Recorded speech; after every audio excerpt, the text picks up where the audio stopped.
Welcome back to the League of Inches podcast. You've got the two stooges here tonight, myself and Adam along. The others are zoned out of rugby league. They're over it already. Too much inconsistencies when it comes to refereeing at the moment. They are outraged, and it's only round 2, and they've all said, you know what, we can't do a show tonight. We need to have a break from rugby league. Have we checked on Jeremy? Is he okay after that Golden Point loss? We're going there straight away here.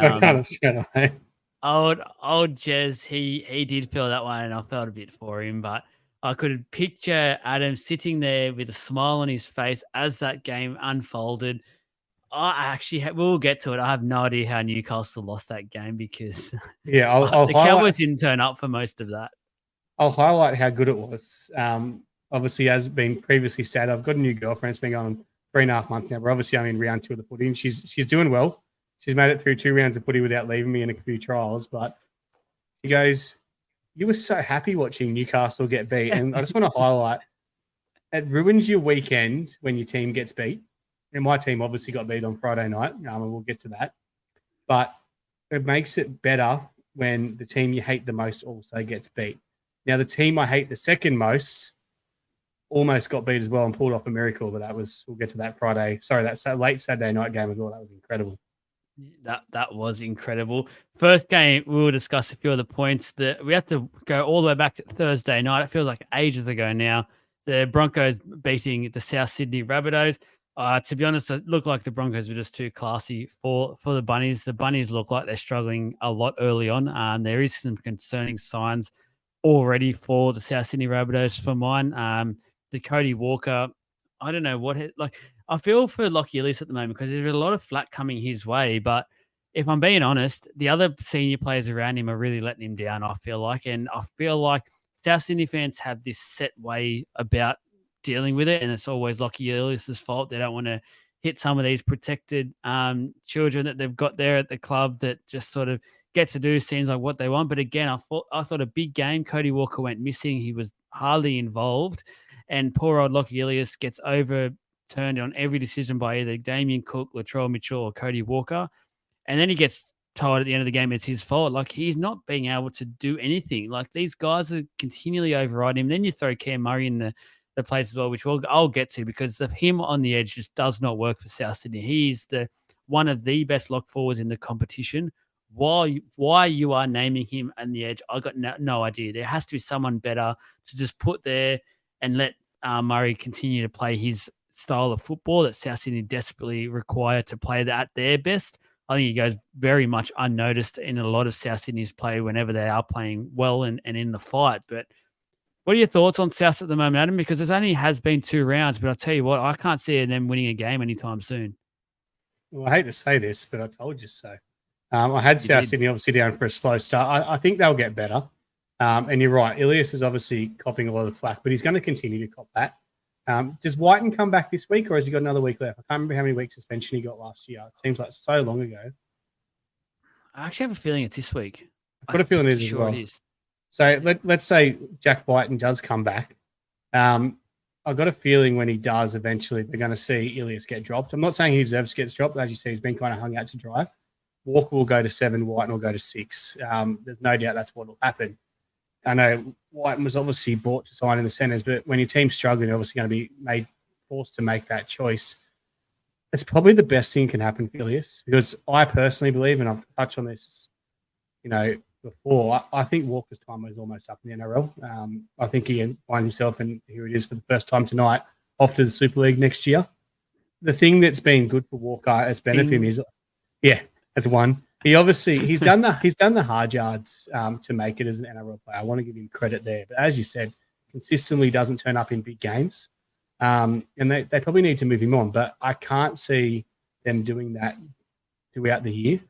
So the only way that change will happen is if Walker picks up a little niggling injury or something. But it could be the best thing that happens for Ilias, because if Ilias does get dropped and their woes continue, then he can't cop a lot of flack he is copping now. Like you touched on, there's just some big name players not standing up. Latrell's having his moments when he's coming into the game. He was too busy, in my opinion, doing funny post-match interviews and fucking around with Reece Walsh on the field. And if I'm a South Sydney fan, we know they've got passionate fans. I want Latrell to concentrate on the game and play his best footy every week because we know how good he can be when he plays his best footy. He's obviously been pretty public with his off the field stuff in the last couple of weeks, and I get it. You're passionate about it, and we don't want to go into that again. But you got to turn up on the football field. It's your job, and it's what you get paid to do. And if I'm a South Sydney fan, I'm constantly disappointed his ability to not turn up all the time.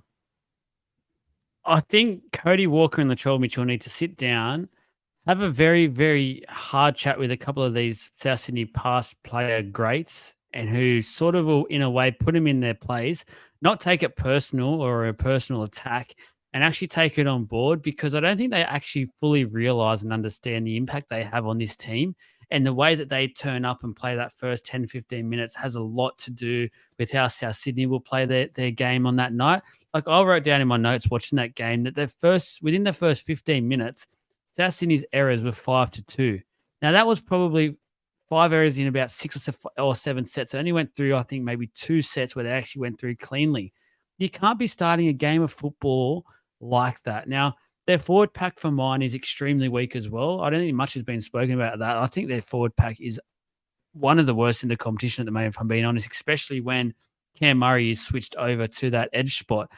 It just boggles me. Like even Jairo, to a certain extent, plays his best football in the middle. So he was playing on the edge when he probably isn't ideally edge forward. So that's a huge issue for mine. They've got to look at that and sign another edge forward. I know they've got Jacob Host there. I don't know if he's the answer. He doesn't seem to get game time much with the Bunnies. So interesting where they go there. For the Brisbane Broncos, I thought they were fantastic in terms of they just sort of played their way. Reece Walsh, a special shout out to, who I thought has taken his game this year, a real professional sort of game where he just managed the game superbly.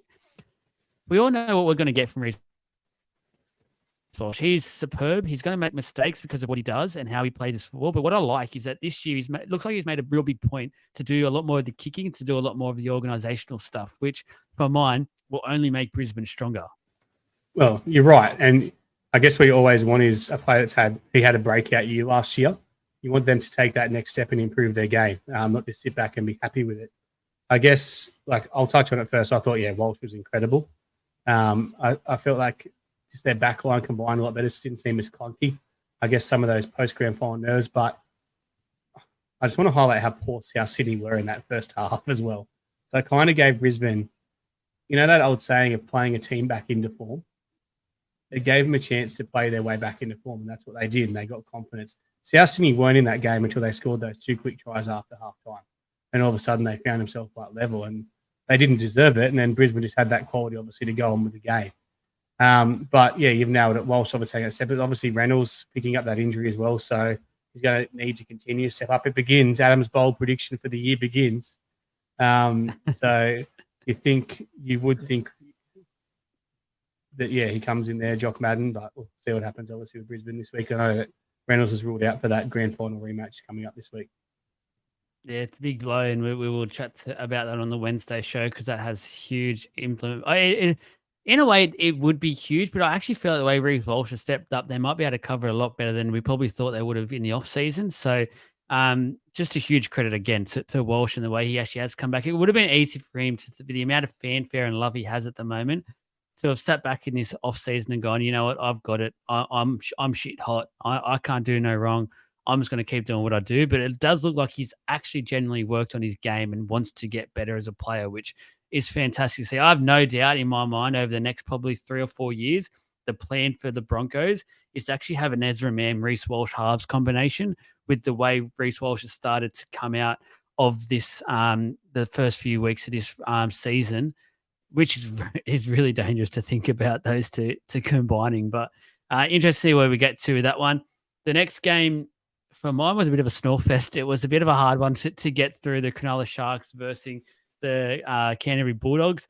I think, in a way, credit to the Bulldogs, who were a little bit tougher for this game. I thought they sort of looked like they wanted to be a rugby league team again after being absolutely massacred by the Eels the week before and not looking like they wanted to be part of the NRL anymore. They wanted to go down to New South Wales Cup. The Sharkies were a bit off. I've had concerns with the Sharkies all off season, even with a favoured draw. This is the reason why. Even with the Bulldogs, they struggled to put away a team that no one fancies to do anything this year. Look, you could say it's early season. They're just still gelling and stuff, but I actually still have quite a lot of concerns around the Trindle and Hines combination, because to me, it seems like it's taken away from Hines in a different aspect that a lot of people thought. I don't think Trindle's trying to do anything more. I actually think Hines is trying to give Trindle more, where he's trying to step back a lot more and let Trindle do all the work and try and just be that traditional sort of, in a way, they're trying to reverse the roles in the field and have Trindle halfback, Hines 5'8", which is perfectly fine. I'd love to say that. I think Hines is a 5'8", but Trindle needs to get him the ball more. He needs to take the line on and then give Hines the ball to let him actually make some moves. At the moment, it just seems a little bit all over the place. Shout out to Will Kennedy, who I thought who did have a good game, but Hines was good without being spectacular, I thought. Yeah, look, it's that imbalance, we talk about. And we obviously touched on it pretty early on with our preview. So I actually thought Hines had a good game. I thought it was probably one of his better games for quite a while. Like you said, I thought Wilkin had a great game. But you're right, it was a snooze fest, but when Cronulla wanted to win the game, they went and won the game. And I guess that's kind of concerning for the Bulldogs, because unlike last week, they did have a bit of field position this week, and they kind of looked like they wanted to actually win the game, and they had a chance to win the game. And then Cronulla just put their foot down and won the game. So I know I said won the game a fucking shitload there, but that's how it happened. Where are we? Yeah, where are we? Shark Park, 10,000 people here, sold out. But yeah, look, I want to talk about the Bulldogs quickly, and then I want to talk about the Brighton Nakora shoulder. But the Bulldogs, I thought they clicked a little bit better, if that makes sense. And like I said, they still couldn't come away. They got beat by 19 points in the end. So I'm worried if I'm a Bulldogs fan, that was them clicking. I know they're going to get better with time. I still have some question marks around their halves. And there was some frustration. You could see some frustration, especially blokes like Reid just doing dog acts, even though, once again, I thought he was one of their best players on the field. His effort areas everywhere. But like I said, I don't know where the Bulldogs go from here. Like you said, they wanted to be relegated to a New South Wales Cup team last week. They turned up this week and they still got blown out of the water by 19 points in the end against a Cronulla team that was pretty average. The thing with, there's a few points I actually want to touch on. So this will go a little bit longer than I thought on the Bulldogs, but Reid Marnie for mine, and it frustrates the shit out of me because I have huge raps on Reid Marnie. No, I 100% agree with you. Can I stop? Someone needs to punch him in the head. He needs to be punched in the face. His carry-on was ridiculous. Yeah. Because he didn't need to do it. He was on that game and he was leading the Bulldogs how he should be. He's one of their main players in that team. Just play football, Reid. Stop getting involved with this thing trying to be all macho, because it's not you. You're not a macho man, sorry to say. It's not you. But this is the problem when Queensland ruined rugby league, because Queensland ruined rugby league, remember? When Paul Gallen punched Nate Miles in the head, head out to the Queensland viewers, Queenslanders carried on like pork chops. These big, tough Queenslanders with their 4X piss and they're throwing cans at players back in the day. I've just started the war with Queenslanders this week, if you haven't noticed. Not Penrith people. But like they carried on, they ruined it. But now you get lippy little pricks that know that no big bloke twice their size is going to punch him in the face and put him in a line so they can run their mouth all they want. Reid needs a good snotting to get it out of his game because, as you said, he was probably the Bulldogs' best. I think we gave him some points to him in our 3-2-1. I think we did. But I think I did. I did him, and I can't even remember. That's how long ago Friday night was. But like I said, he just needs to get out of his game and concentrate on his footy, because if he gets back to his best, he can lead this Bulldogs team to turn it around. 100%. And I think he needs to start realising. And there should be a rule here, because with these little pricks, the NRL should come out on them and go, you know what, this week you're on standby. If you do your nonsense again, we're actually going to allow one of these forwards to just snot you on one and not going to get suspended. There's going to be nothing for it. He's wearing a coward cap, so he's got all the protection he needs. He's got a mouth guard on. It's like amateur boxing. Just let him throw one. Our second concern is Hutchinson. There was all this talk about Hutchinson being so good in the off-season and the number 7. I'm sorry, but he's not the number 7 for the Bulldogs. I'll be putting the Sexton in there, letting him work his combinations out. If it's Burton they're going to pick, we all know what my thoughts are on Burton, so I'm not going to go back into that. But if that's the way they're going to go at the moment, let them build up. Hutchinson is not the answer. He could be a great 14 for him. Let's not go down that alley. But he could be the ideal Mr. Fix-It guy. That's what he's been. That's what he did at the Roosters. He was the Mr. Fix-It guy, which made everything seem so good for the Roosters because everything he touched was gold because he only came on in spurts. And it's easy to play that way when you're playing that sort of style as a player. My last concern is on Crichton. Again, he hardly touched the ball against the Sharks. He's their star signing. They need to find ways to get him much, much more involved. He's not with the Panthers anymore. He can't sit back and just put 4, 5, 6 classy touches in a game and be one of the stars of the show. He can't. He needs to get his hands on the ball and be part of this Canterbury Bulldogs team as much as the playmakers and fullback are. Did you say he's not at the Panthers anymore? I thought he was. Yeah, no. Half his teammates are there. But, yeah, let's go back to that Hutchison one. I love the comment, and I read it as well, how good he was in the off-season. Like, training tries don't count. Just putting it out there. The only way training tries count is if you're a front rower who's ready to retire and doesn't score many tries, and you chip and chase or something, or you're a bloke that's come out of retirement 3 times playing D grade. So Hutchinson, like I said last week, he ain't it. And like I said, a good 14. And I'll go back to what my Bulldogs mate, I've made friends with behind me, said last week. They're a team of utility somehow starting in their preferred spots. And it's honestly like Cameron Ciraldo is their dad, and they're all his sons, and he's picking his kids in the best spot instead of picking what's best for the team. And like, you know, I want to play here this week, Dad. Okay, you can play here this week, Dad, because that's what it's like. It's like an under 6s, under 7s team. All they need now is for a front rower to turn around and say, I want to play 7 this week, and I've seen it all. Like the Bulldogs, they're a basket case. I'd be personally, I know why they've got Taff at fullback. I've said it before. They've got Taff at fullback because of how much their halves are struggling.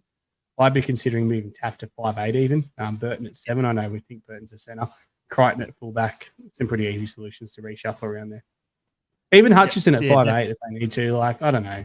They've got to try it because they've got a chance this week. They play the Gold Coast, who obviously were very disappointing in round 1, and obviously at just got over the ball at Belmore. So, like Belmore, is it 6 o'clock or is it a Saturday game? It's a Saturday 3 o'clock game. So that's going to be packed. I haven't looked that far ahead. Saturday 3 o'clock. It's going to be packed, absolutely packed to the rim. So, but they talk about being a proud club, the Bulldogs, and a fresh start, and the Dogs of War and all this shit, and all their fans had them going to win the comp this year because they signed a centre from Penrith who really only interacts in the game when he wants to, mostly with intercepts. Not the best defensive centre I've ever seen. They want a fresh start. This is their chance to restart their season on Saturday and give their fans something to cheer about. Yep. And talking about Penrith, let's get on to the Penrith Panthers versus Eels game, which I'll let everyone know now. If you want to see the X-rated version of this, an extended review, go onto the Talking Para podcast, please. There is a live video there on the Facebook account. I think the podcast will be out in the next day or two as well. I'm pretty sure. Just double check that one. But if not, you're going to watch it straight away. Make sure you go check the Facebook page out. Give us a follow while you're there as well. But we'll do a small one because we do need to do it for all you rugby league fans that follow the page. So I don't know where to start, so I'm going to throw over to Adam to see where he wants to take this for the next couple of minutes, and I'll just feed off his few hit-ups. Shout out to the Penrith Panthers fans. How much he's loved me out that way. I'm just going to come out and say it. Luai is nothing but a fucking dog. It's as simple as that. I can't call him a weak gutter dog because I'm not Ricky Stewart. And I think I nailed this perfectly on one of your Penrith Panthers things when he escaped suspension.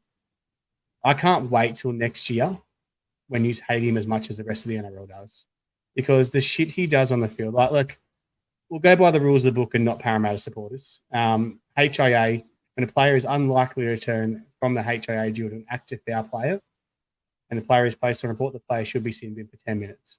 Now, we saw that on the game before Friday, 6 o'clock. We saw it in tonight's game in the last couple of minutes. How Luai did not go to the bin for that deliberate swinging arm, especially when they had a chance to re-watch it before Parramatta kicked the touch. Obviously, the referee got the swinging arm straight away. I think it's one of those ones if the referee missed it and Bailey lied down, and credit to Bailey, tried to play on. Didn't know where he was, but tried to play on. If the bunker probably got that one, it should have been a sin bin. The fact it was played on so quick, it was left. It shouldn't be the case. We've seen plays come back a minute and a half, 2 minutes later, go back up the other end of the field, just put a bloke in the bin and block penalty. Like Ashley Klein missed a lot that night, but the fact he got that one has probably cost Parramatta the game, in my opinion. Because if Bailey stays on the field, Penrith don't win that game. And I've obviously had those thoughts when talking Parra. I said for those that want to go across, but I could break that down for a million times. It was a reshuffled back line. Every single one of Penrith's tries or attacking opportunities come down that edge where Bailey wasn't.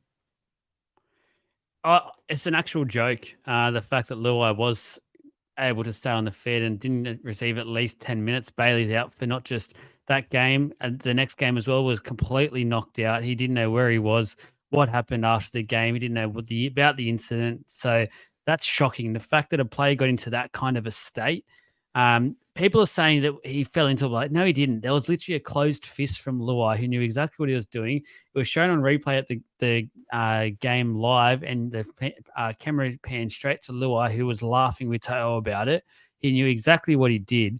He's just an out-and-out grub, and that's just stuff he's not in. And the fact that the NRL hasn't even suspended him afterwards for it, I hate what happened. I hate the fact that Bunk was able to look at it and the ref got it wrong.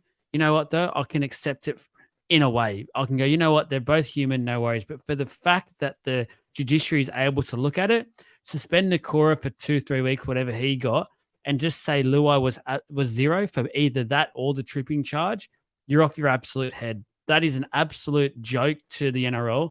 That is a joke to how you handle things. And I'm sorry to say, there's not just Para fans saying it. There's a mountain of people on the page that are writing it. They're a protected species at the moment, Penrith, and the NRL are doing it to themselves by doing these sorts of things and not making calls that anyone can see that doesn't have a Penrith jersey on should have been the case. Honestly, if I'm a Parramatta fan and that's Mike Acevo, if when he copped his suspension, I just copped it. That's stupid play. Move on, suspend him for 4 or 5 weeks, whatever you want to do.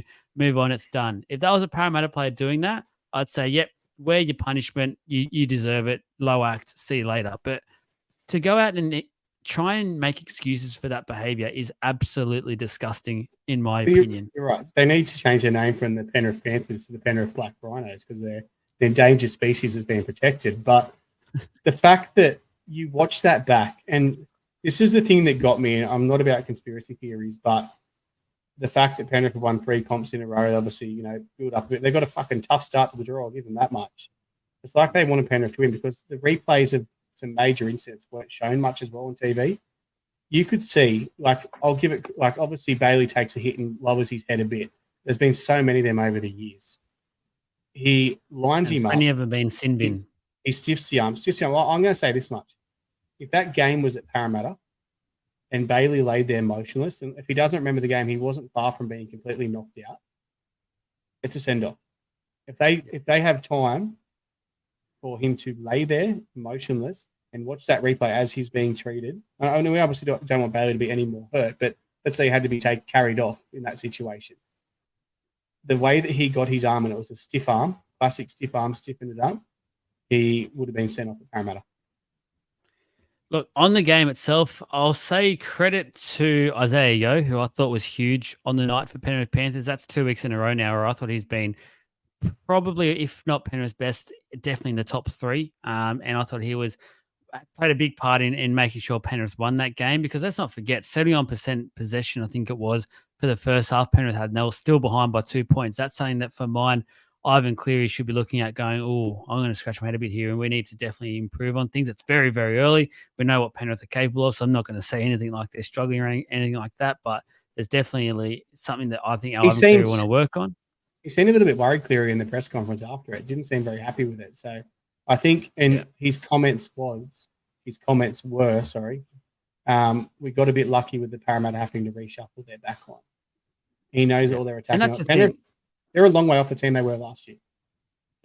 There's a couple of people out there that put posting that up and said Targo was a beast mode, blah, blah, blah. I'm sorry to say Targo was good, but most centers would have been able to do what Tango did on Friday night. He just basically ran holes, ran on the outside of a second rower who looks a little bit underdone at the moment in terms of just his pure pace and how he can play. I think he's still got maybe a couple of kilos that he needs to lose, Kelma, to get right into sort of starting mode because he's playing that edge role, that bench role. He's probably able to get away with a little bit. So he's not in peak performance mode. And Harper obviously isn't a winger. They both just look like they were non-existent in terms of knowing what to do in defense, which is fair enough.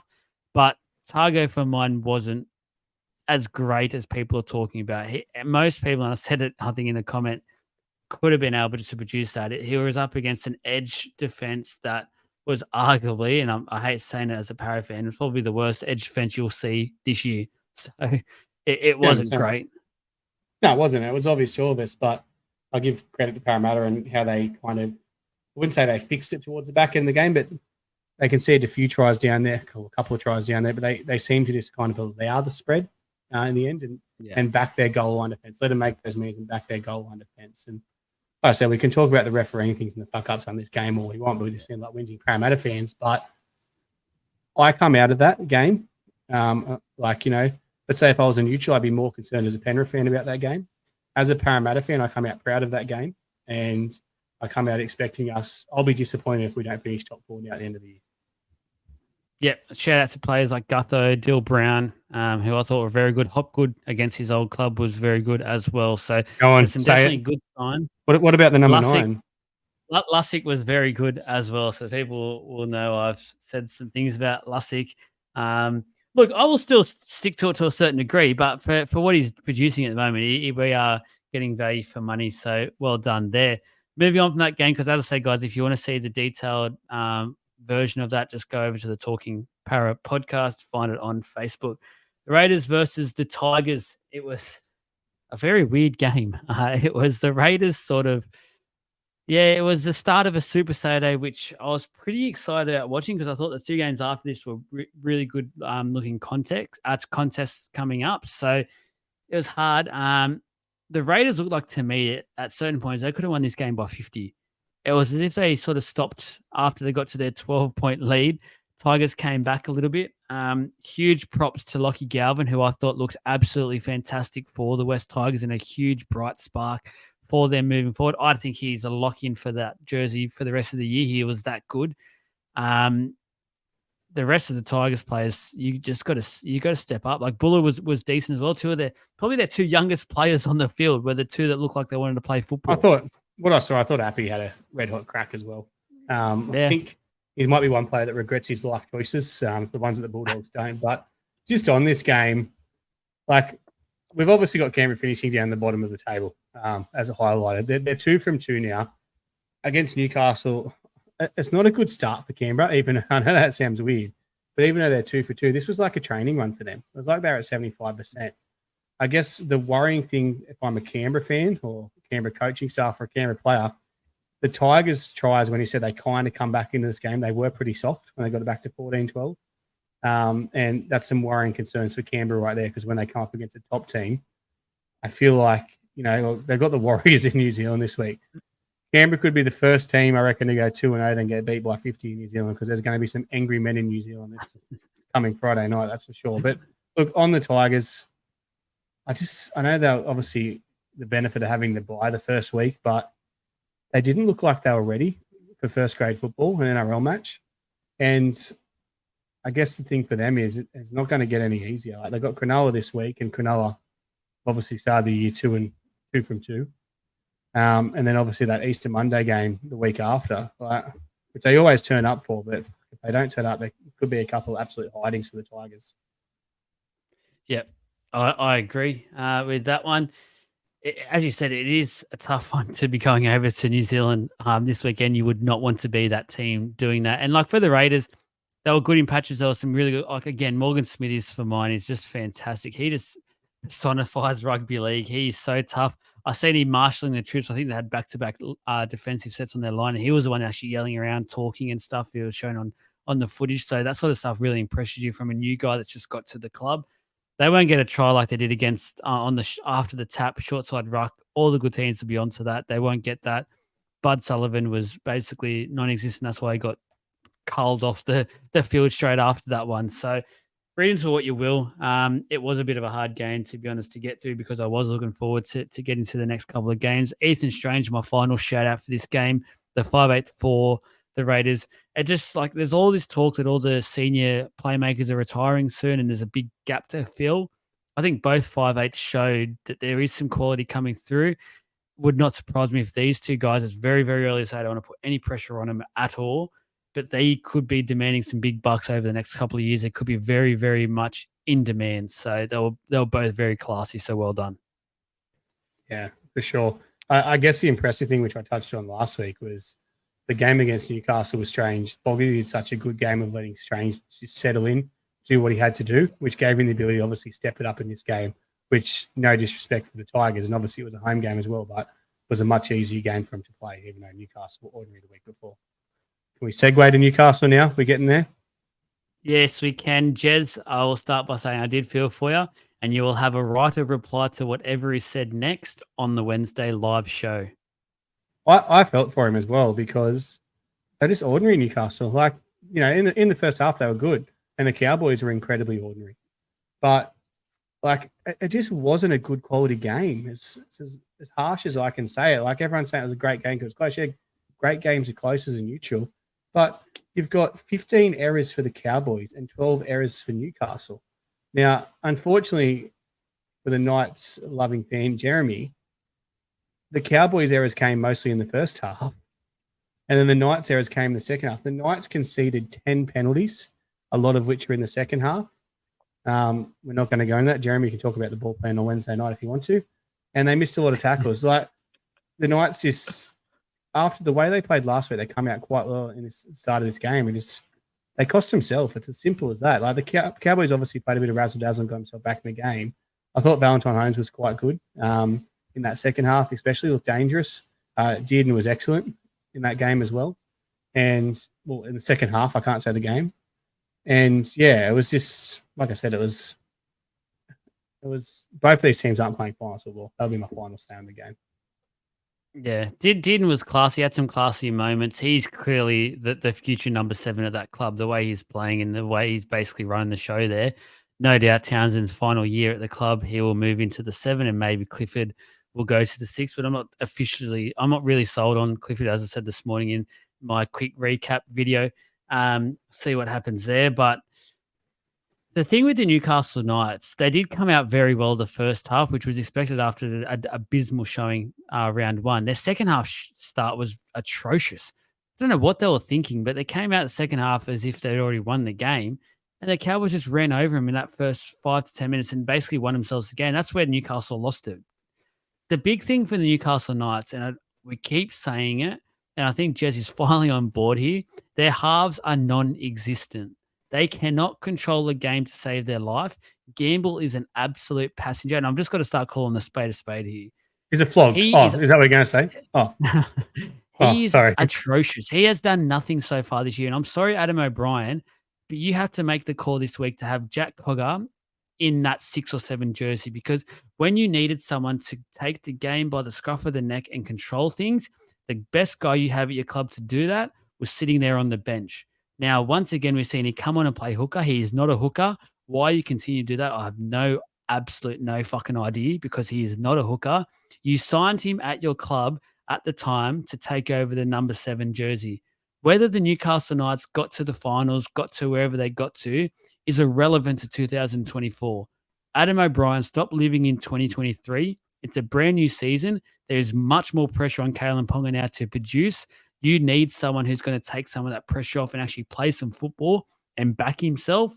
That's Jack Cogger down to a T.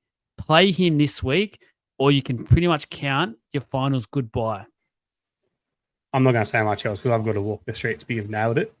And they've obviously got a pretty good chance to bounce back this week as well, Newcastle. I know we did a preview on Wednesday, but with Munster and Hughes both going to be out for Melbourne, you'd think. If they can't beat Melbourne this week, they certainly don't deserve to play finals football. And if they can't beat Melbourne without those 2 players, they're going to be looking a bit close to a wooden spoon.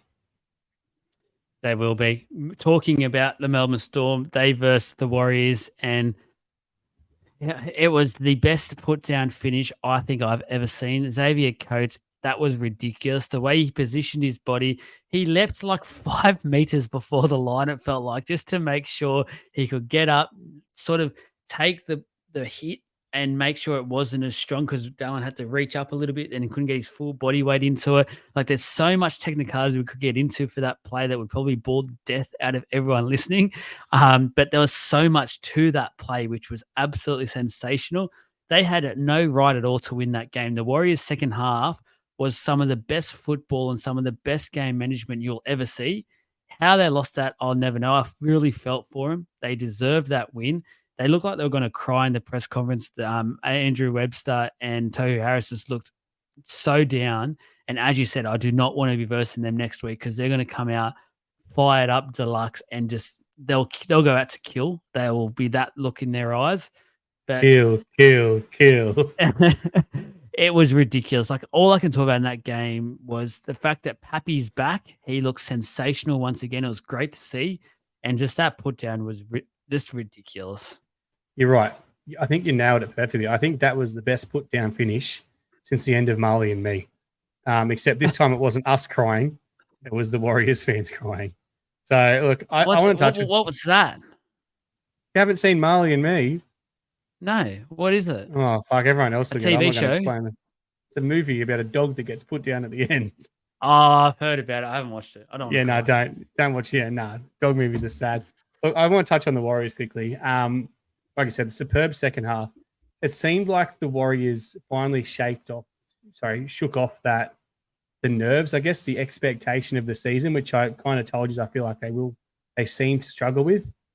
Look, the Warriors always either turn up and have a nail-biting game with the Melbourne Storm or get pumped by 60 or 70. 15 in a row now Melbourne have won over them, and that's the closest they've gone by far, but they've certainly put some good performances on down there before.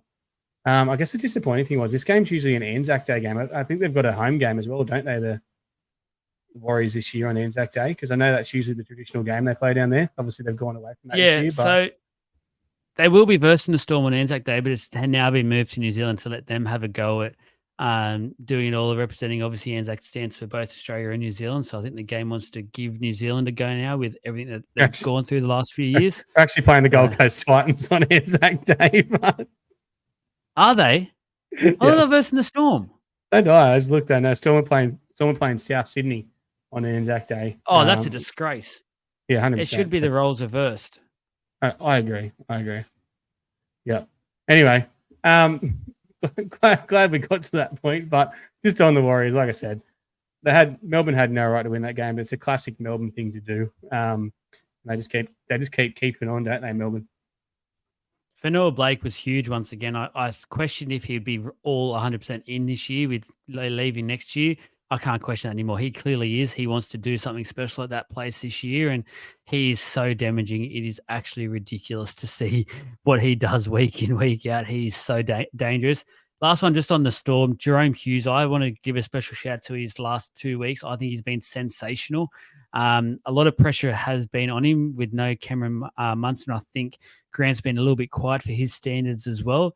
He's stood up and his game management has gone to an absolute another level. I think you said in one of our preseason shows, I think he was literally a fullback. He has come and learnt the game and learnt that role over the years. It has taken him a while, to be brutally honest, but he has got himself now to that level of being in a truly elite halfback in our game. And I think it's a huge credit to both him and the Storm for getting himself to that standard in our game.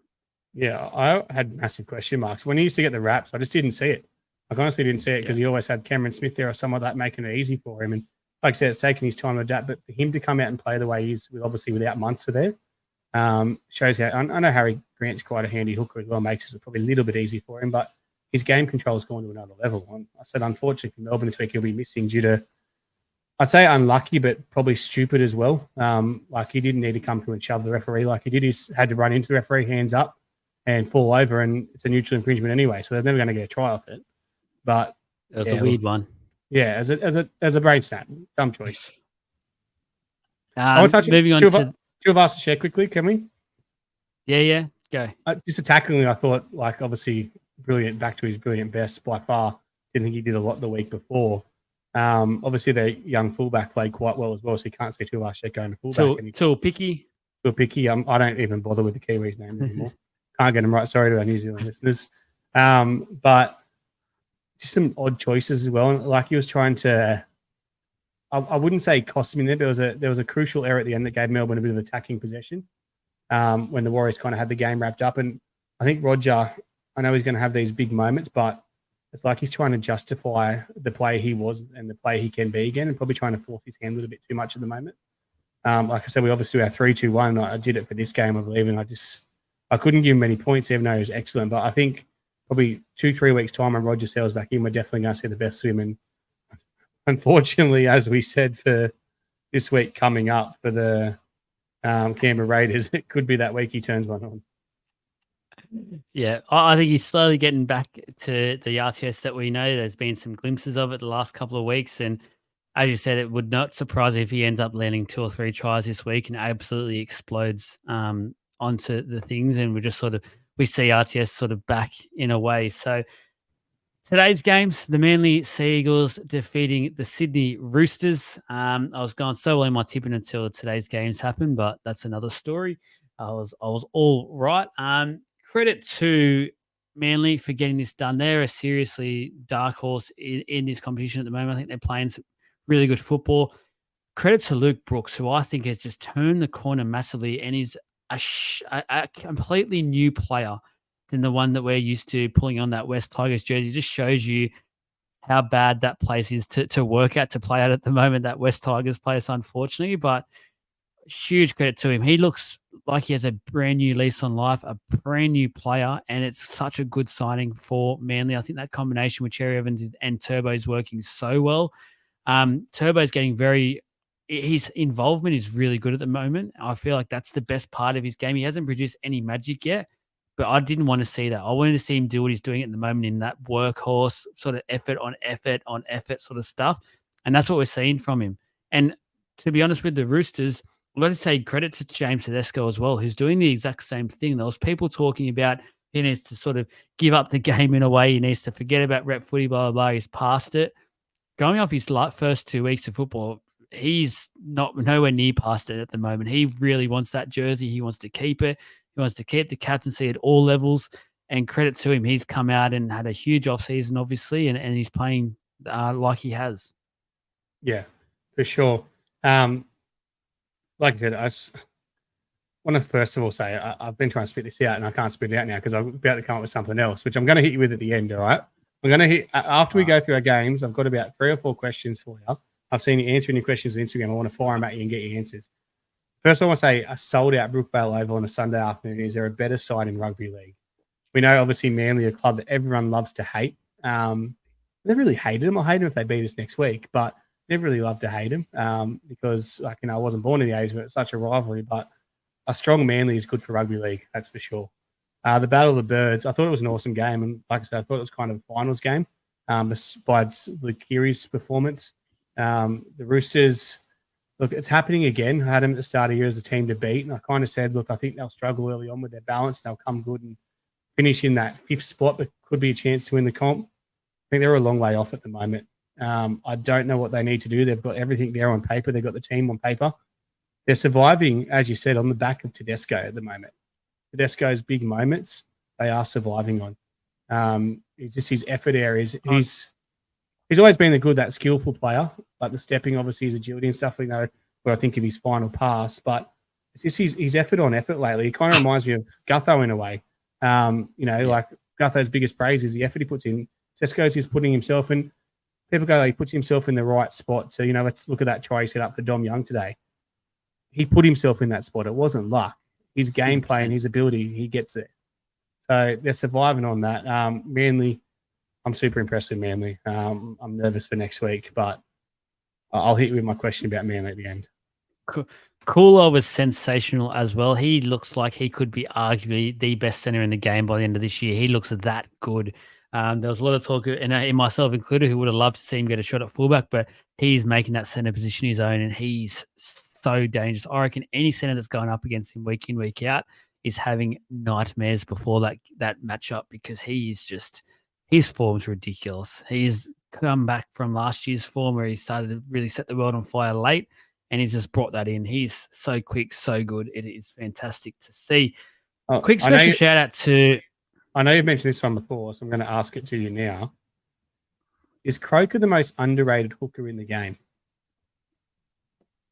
Yes, because he doesn't overplay his hand. That is what I like most about him. He's just happy just to keep giving the ball, making his tackles, And there's players out there who playing that position, and I'm not going to name any names at all, who can't swallow their pride and do that. They need to be involved with the game when it's best for them to just ship it off to their star playmakers and that to make the plays. He showed Brandon Smith basically how to play his role. Yeah, you nailed it. That's 100% what I was going to say. He's got the second best halfback in the game at the moment. And I still think Cherry Evans has the best kicking game in the NRL. And he just knows when to give him the ball. And just like I said, that Brooks is playing, I wouldn't say carefree football, but relaxed football as well. Like, yeah, Manly, they're onto something there.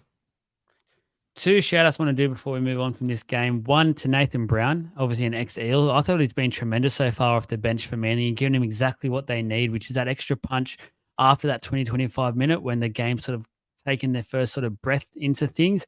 He's been sensational. And it was one that I know, obviously, both me and Adam are Parramatta fans. I've always had a soft spot for Nathan Brown for what he did in those peak years, prime years for us.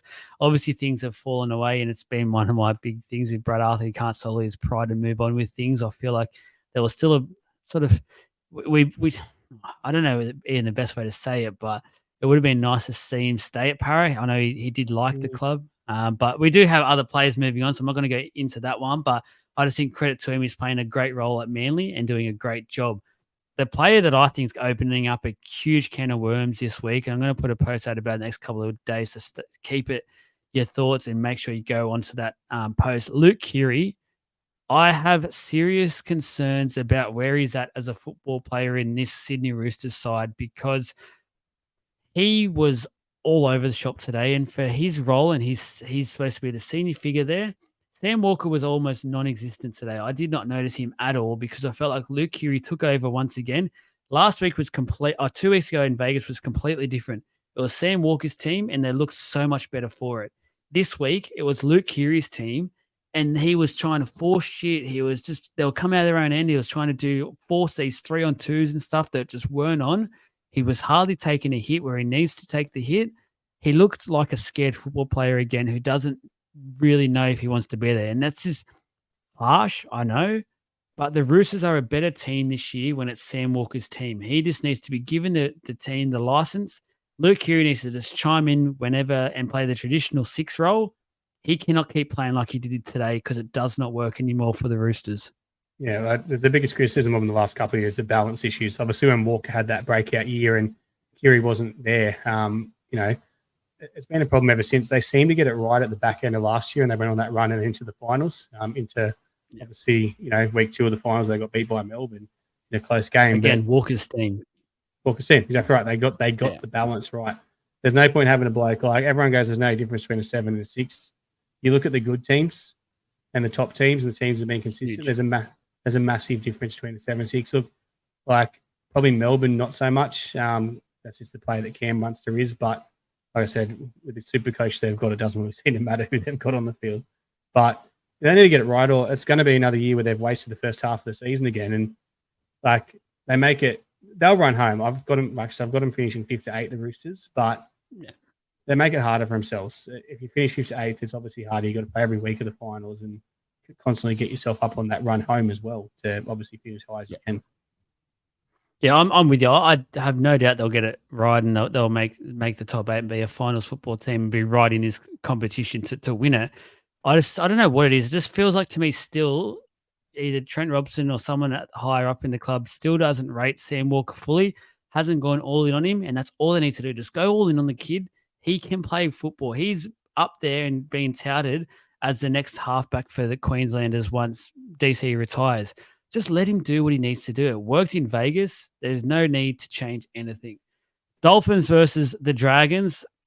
What the fuck was that? Did they swap jerseys? A week is a long time in football, and I'll give you the reasons why. The Dolphins were terrible last week. The Dragons were good. The Dragons were terrible this week. The Dolphins were good. But let's look at the Hammer, for example. Oh. He was absolutely shithouse last week, and he was back to his best this week. And St. George, like, do they celebrate? Like, we know, obviously, St. George have taken the record over here being the April premiers. Do they celebrate winning round 1 too much? Do they have a barbecue at someone's house? Like, I just don't get it. Like, I tipped the Dragons, and I literally said last week, I think the Dragons could surprise some people this year. They look like wooden spooners today. The Dolphins look like wooden spooners last week. They didn't really look like scoring a try today, the Dragons. Like, it was just terrible. It's poor, to be honest. Bravawal was the only good player on the field, I thought, for the Dragons. Yeah, is anyone looking half damaging? It was like they just stayed on the plane. They just said, no, we're not getting off the plane today. We're just going to go back home and continue to celebrate round one's victory, which, to be honest, if I'm a Dragon supporter, I'm actually quite concerned about today's effort because one thing they can't afford Hang on, sorry. Can you go back? What effort? You said the lack of effort. Yeah. The lack of effort there, because one thing the Dragons need to do, and Flanagan's tried to say it heaps last week, they want to be that effort upon effort team. They want to back up each week and they want to prove that they're in this for the fight. And to me, last week, they look like a team that could do that. They'd just be it'd be such a hard game to play them. They've undone all of that already after 1 week, and they've gone back to teams going, you know what? We'll just rock up to the Dragons. We'll put them a hard effort in for the first 10 or 15 minutes and we'll win the game. Don't forget, the Dolphins won that with a rookie halfback who's had a heap of pressure. He didn't get a start last week. He had to do it without his 5'8", who went off after 20, 25 minutes with his HIA and never returned. He had to do it without Jeremy Marshall-King, who had to have a HIA and was out for 15 minutes of that game. And they still went on and won the game. That was horrible. That was such a bad performance, and his exact performance, which has so many people saying that they'll get the wooden spoon this year. Yeah, I agree. Well, I can't argue with it now, really, can I? It was, like I said, it was like watching first grade versus reserve grade, and we saw how ordinary the Dolphins were last week. I just hate to see what the Cowboys are going to do to the Dragons. It's not good. It's next week. I think we're if the Dragons turn around and pump the Cowboys next week, I've seen it all in a rugby league game. Because you have the Dolphins, the Cowboys smash the Dolphins smash the Dragons. Get your money on the Cowboys next week. Just depends on Cowboys coming. If it's the first half or the second half. Well, fuck, I don't know. Like, it's 5:30 next Saturday. I'll be watching that one closely. Who knows what's going to... No, I won't be at a wedding. I won't be watching it. On the phone's just below the table. That's it for this week's review. No, it's not. What quick flyer you got? We've got a bit of fun. So this is Adam's introducing a new segment here when it's just Adam and Joel. It's only when it's Adam and Joel. All right. So Joel, what I want you to do is, after I ask you this, I've seen you answering the Instagram questions. I'm going to fire some quick questions at you. Some of them are too bold predictions early on, but I want your answer on them. And then I'm going to get you to put a post up and we'll get everyone's comments. So once you've seen this, see if you agree with Joel, give me your comments. Joel can put a post up with these 5 questions. All right. All right. So like I said, some of them may be too early to predict. I want your answers on them. I'll do it. I'll put my head out there. Right. No worries. Question 1. Manly can win the comp. Yes. Unfortunately, yes. Want to elaborate on that more? Yeah, look, I just like what I see. Cherry Evans, I'm with you. I still think he's got it, and it pains me to say because I used to never rate him. I used to think he was so overrated, but he's come into his own. The older he gets, the better his game gets. And a lot of people will look at today, and we spoke about with the Roosters halves combination. Manly have their halves combination perfect at the moment. Cherry Evans can sit back, feed the ball to Brooks because he's on fire at the moment, and he's happy to take a backward step. He can swallow his pride and go, "I know Brooks is on fire. I'm going to let that happen." Then they've got Turbo at the back. They've got Cooler on the edge. They've got Garrick on the other edge. They'll have Saab coming back, who, whenever Turbo's there, just seems to turn into a completely different player and arguably one of the best wingers in the competition. Then they've got forward packs like both Trbojeviches are playing great already. The only concern for mine is their prop forwards, who I think can sort of get out of games at times. That is my only real concern. But apart from that, I just think they're right in this competition. Unfortunately, as a Para fan, it pains me to say that. But good answer. I agree with everything you said there, to be honest. All right, question number 2. Statement number 2. So these are statements, Matt, that Joel's going to turn into questions. Cameron Ciraldo will be fired by Origin time. I think no, just purely off the fact Phil Gould's there and he will not want to admit he got it wrong. He went so hard for Cameron Ciraldo. I don't know if he'll want to put up the white flag and go, I've got this wrong. I think they'll go at least till the end of the year. I'll say this now, if the Dogs go the season without getting 6 or more wins, Serrato's done. But I don't think they'll do that before the season's out. Interesting. You segue into that one. Question number 3. The Tigers won't win a game all year. They don't look good. Apparently having a non 24/7 coach is of concerns. But Benji's feeling it. You can tell Benji's feeling the pressure. He's under a lot already, and he's snapping at press conferences and that. You can tell he needs to work on some things straight away, to just dealing with the media, etc., and just taking some hits for his players. They've got to find a win. I'll say they do. They'll get 1 or 2, maybe. I'm going to run you through now because it's a 2-part question. It's only question 3. It's 3B. Okay. I'm going to run through it. So Cronulla this week at Leichhardt. No. Parramatta at Combank. No. The Dolphins at Suncorp. No. The Dragons at Campbelltown. Ding, ding, ding. You have a winner. You reckon that's it? There'll be no Lomax by then. Round 6 for the Dragons. It gets pretty hard after that. Well, you've segued that. That'll be the game. Yeah. All right. Question number 4, which you've just kind of segued into. Zach Lomax will be at Parramatta by round 10.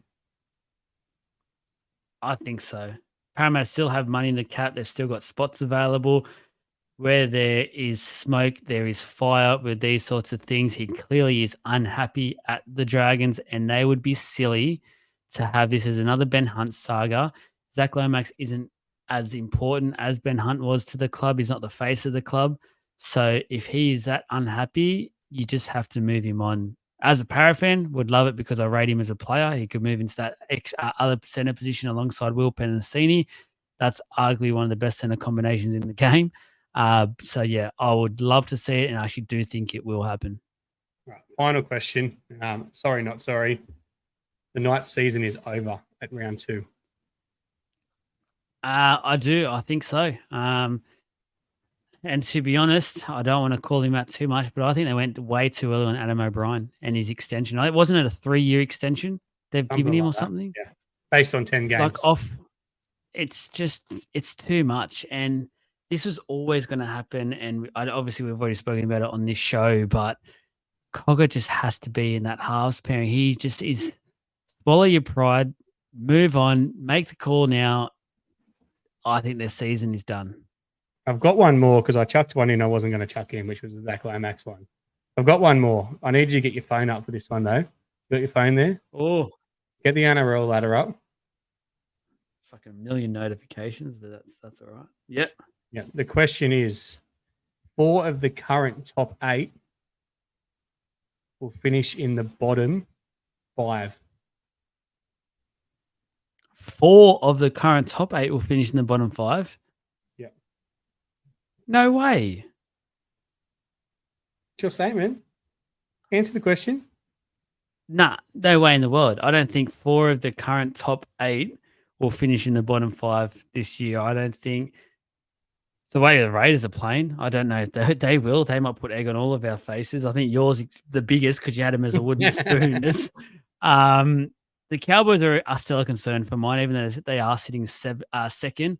That first half, you can't be producing that and be a top 8 team. So I don't know if they'll fall as low as bottom 5.